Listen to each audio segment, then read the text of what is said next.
Hello, friends. It's good to be with you. As always, thanks for taking a little time to be with me today. This is being published on Saturday, October 3rd, and tomorrow, Sunday, October 4th, we're doing what has become an annual tradition here at St. Philip the Deacon, namely the blessing of the animals. This year will be a little bit different. We'll not be doing it in person, of course, gathered together on the east lot of the church, but rather we're going to do it as a drive-through. I think we're going to invite people to drive through on the west lot, but look for news about that this week. The pastors will be here to offer a blessing to your critters, large and small, through your the windows of your cars, or maybe you'll be able to bring them out and do a personal blessing. But we're looking forward to it. Again, it's Sunday, October 4th from 11 a.m. until noon.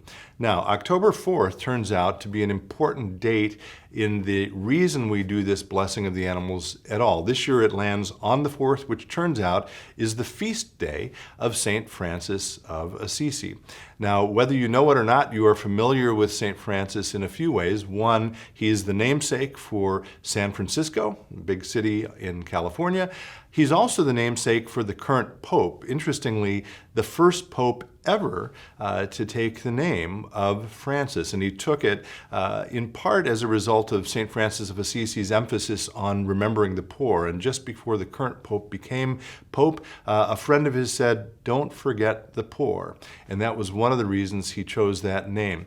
Another reason we all know something about St. Francis, even if we don't attach it to his name, is that he is historically understood to be the first person who came up with a nativity scene or a creche. And in his case, he used live animals.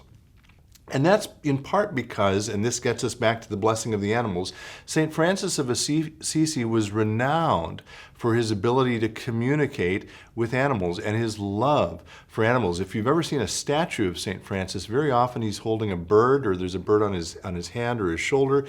There was a time in his life when it was, a legend says he preached actually to a bunch of birds, and they all sat and listened, and not a single one of them flew away. And another story about him, he sort of talked to a wolf or a pack of wolves who had been threatening a local town and brought peace between the wolves and the town.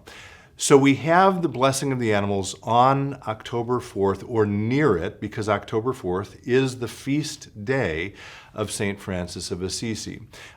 This year it happens to fall directly on it. Some years we do it on a Sunday just close to it. But his love for animals and for the environment broadens this message out to what I want to talk again briefly about, which is the idea of the Peaceable Kingdom. In Isaiah, we read this, Isaiah 11. "The wolf will live with the lamb, the leopard will lie down with the goat, the calf and the lion and the yearling together, and a little child will lead them. The cow will feed with the bear, their young will lie down together, and the lion will eat straw like the ox. The infant will play near the hole of the cobra, and the young child put his hand into the viper's nest. They will neither harm nor destroy on all my holy mountain, for the earth will be full of the knowledge of the Lord as the waters cover the sea." We always use that reading early in the season of Advent. It's a reminder of, again, the peaceable kingdom, or the dawn of the messianic age, a time when there will be peace on earth, and all creatures, as indicated in that passage, all creatures, human and animal alike, will come together and love one another in peace.